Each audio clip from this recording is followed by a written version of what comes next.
kombatan GAM yang dalam perjanjian Helsinki akan mendapatkan tanah 2 hektar per mantan kombatan kali 3.000. Itu yang kami komunikasikan. Yang kedua tentang bentuk pemerintahan provinsi, yang beberapa hal itu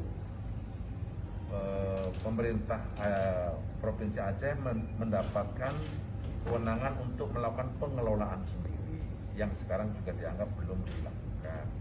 Yang ketiga tentang dimungkinkannya bendera Aceh yang bisa dikibarkan bersamaan di bawah bendera merah putih.